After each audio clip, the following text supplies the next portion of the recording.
जी, अस्सलाम वालेकुम। अच्छा, हम एक रीकैप कर लेते हैं लास्ट वीक का। वो डेफ़िनेटली विल हेल्प यू। जो नेक्स्ट वीक आ रहा है, उसमें हेल्प करेगा आपको।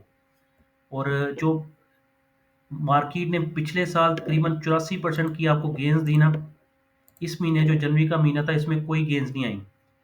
नेगेटिविटी थी 0.76% की। और जो पूरा महीना था जनवरी का, वो बड़ा ही वोलेटाइल था। इंडेक्स स्टार्ट होता है 1,15,000 इंडेक्स स्टार्ट होता है। वो इंडेक्स जाता है 1,17,18,000 तक जाके वापस आ जाता है। तकरीबन 1,12,638 पॉइंट की क्लोजिंग थी, इससे भी नीचे शायद चला गया था। और फिर वापस आता है इंडेक्स 1,15,000 तक, फिर वापस चला जाता है 1,13,000 तक, फिर वापस आता है 1,16,000 तक, फिर वापस चला जाता है 1,13,000 तक, और फिर 1,15,000 लगा के वापस आ जाता है 1,11,000 तक। और फिर आज क्लोजिंग आपको पता है 1,15,000 फिर उसने काटा जुमे वाले दिन, और 1,14,255 पे क्लोजिंग आती है। इसी तरह अगर आप लास्ट वीक देखेंगे तो वो भी बड़ा वोलाटाइल था। 4,000 पॉइंट्स पहले मार्केट ने निकाले 3 दिनों में। उसकी जो मॉनेटरी पॉलिसी की स्टेटमेंट्स थी, वो भी कोई इफेक्टिव रोल प्ले नहीं कर सकी। और जो ब्लू चिप कंपनीज के रिजल्ट्स थे, उन्होंने बहुत डिप्रेस किया मार्केट को। उसमें अटक रिफाइनरी, नेशनल रिफाइनरी और एफएफसी के रिजल्ट्स आए। अटक रिफाइनरी की बुक वैल्यू 1,300 रुपये की बुक वैल्यू अटक रिफाइनरी की है। और ही बड़े स्ट्रॉन्ग बैलेंस शीट स्ट्रेंथ है। अर्निंग्स कम आई क्योंकि सेल्स कम हो गई थी। नेशनल रिफाइनरी की जो बैलेंस शीट है, वो स्टिल ब्लीड कर रही है। तकरीबन 7 बिलियन पीस की सिर्फ इक्विटी रह गई है ड्यू टू लॉसेस। एफएफसी के रिजल्ट्स में काफ़ी मैनिपुलेटेड रिजल्ट्स थे। जो 6 महीने थे एफएफबीएल के रिजल्ट्स के, वो साथ जोड़ दिए गए।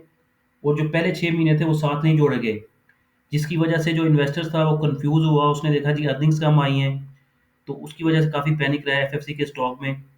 और अभी दिस इज़ बाद में फिर लकी सीमेंट के रिजल्ट्स आए। लकी सीमेंट के रिजल्ट्स अगर आप मैं आपको दोबारा दिखा सकूँ, स्टॉक ने काफ़ी ज़बरदस्त रैली किया। और तकरीबन 150 रुपये उसने ऐड किए, 112 रुपये भी उसने काट दिया था जुमे वाले दिन। और क्वार्टर टू क्वार्टर कुछ 16% सेल्स इंक्रीज हुई है। मार्जिन बड़े ज़बरदस्त रहे। वैसे ग्रॉस प्रॉफिट मार्जिन 24% हो गए। ऑपरेटिंग प्रॉफिट मार्जिन 31% के थे। एंड प्रॉफिट बिफोर टैक्स के जो मार्जिन थे 15%, और प्रॉफिट आफ्टर टैक्स के 11%। तो इसकी वजह से उसने स्टॉक ने ज़बरदस्त रैली किया। और अभी जो मज़ीद अनाउंसमेंट्स आने वाली हैं, उसमें जो डीजी खान सीमेंट है स्पेशली, उसकी जो अर्निंग्स हैं, वो बड़ी एक लुकिंग फॉरवर्ड है अ, हर एक के लिए। और सीमेंट जो डीजी खान सीमेंट था, उसने ज़बरदस्त परफॉर्मेंस दी जुमे वाले दिन। इतना क्लोज हुआ है ज़बरदस्त। 8 रुपये उसने काटे मार्केट की क्लोज पे। और अभी वो ट्रेड कर रहा है 107 रुपये 45 पैसे पे। तो अगर आप इसका 5 ईयर का हाई देखेंगे ना, ये 5 ईयर का हाई है इसका 134 रुपीज़, 137 138 रुपये के करीब का 5 ईयर का हाई है। और वो जो 5 ईयर का हाई अभी 107 रुपये पे चल रहा है। तो इसके जो रिजल्ट्स हैं और ये जो इसका मोमेंटम है, उस पर ये डेफिनेटली यहाँ तक तो पहले इसकी जो यहाँ तक तो आएगा ना, डेफिनेटली 138 रुपये तक आएगा। उससे आगे उसके जो रिजल्ट्स हैं, उसमें जो डेप्रिसिएशन चार्जेस हैं और जो फाइनेंशियल चार्जेस हैं, जो उसको हर्ट करते रहे ओवर द ईयर, जो प्रीवियस ईयर्स थे। इस दफ़ा के रिजल्ट्स में जो क्वार्टर की अर्निंग है, वो तकरीबन 4.5 पैसे 5 रुपये के दरमियान रहेगी। और उसके भी अगर मार्जिन इंप्रूव होते हैं, क्योंकि डेट की रीपेमेंट भी हुई है। और तकरीबन 10% जो डिडक्शन आई है मार्कअप की, इंटरेस्ट रेट की, वो आगे जाके तो मज़ीद रिजल्ट्स इंप्रूव होंगे। पर अभी से बेहतरी के कुछ जो हैं, अपना कोर अर्निंग्स के ऊपर वो बड़ा इम्पैक्ट करेंगे। और ये आप शेयर्स को मैं स्ट्रॉन्गली रिकमेंड कर रहा हूँ कि इसको प्लीज़ अगर आप इन्वेस्ट कर सकते हैं इसमें, तो 140 रुपये तक का जो इसका टारगेट है this month of January could be achieved. ठीक है जी, नेक्स्ट आगे देखते हैं कि क्या है हमारे पास। नेक्स्ट है जी मॉनेटरी पॉलिसी के जो की नोट्स थे ना, वो उसमें स्टेट बैंक ऑफ पाकिस्तान, वो हम देख लेते हैं क्या रहे हैं। जीडीपी रेंज जो थी वो एक्सपेक्टेड है 2.5% टू 3.5%, ये स्टेट बैंक कह रहा है। और वो जो कह रहा है वो शायद fail to give the true impression. True impression क्या है जी, जो एक डाटा आ रहा है प्रोडक्शन का, वो नेगेटिव आ रहा है। और इतनी ग्रोथ जो है वो स्टेट बैंक ऑफ पाकिस्तान बता रहा है, लेट्स सी के ये सही है कि नहीं, टाइम विल टेल।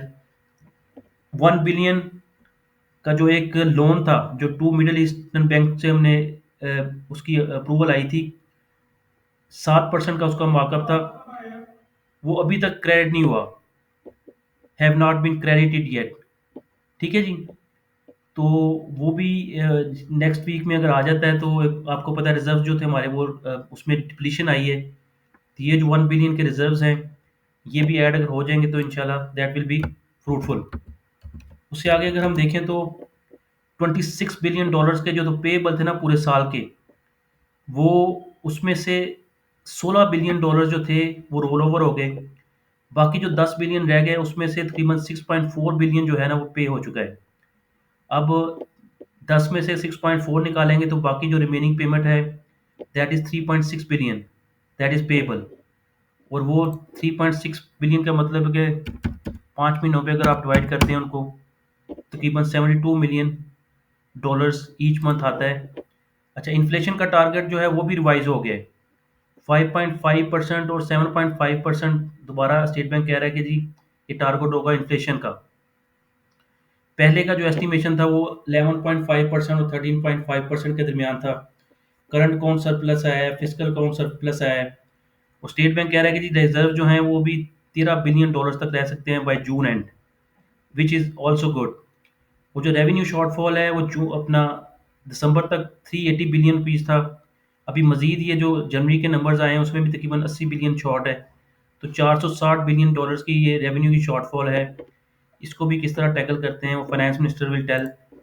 और मंडे की अपडेट ये है कि जी listing of DH partners limited है, वो हो रहा है। डीएच पार्टनर्स लिमिटेड के शेयर जो हैं वो लिस्ट हो जाएंगे पाकिस्तान स्टॉक एक्सचेंज पे। और वो भी हमने आपके साथ शेयर की एक पूरी वीडियो। इन्फ्लेशन का डाटा आएगा मंडे वाले दिन, फिर ट्रेड डाटा आएगा। इन्फ्लेशन का जो डाटा एक्सपेक्टेड है तकरीबन 3% की इन्फ्लेशन एक्सपेक्टेड है।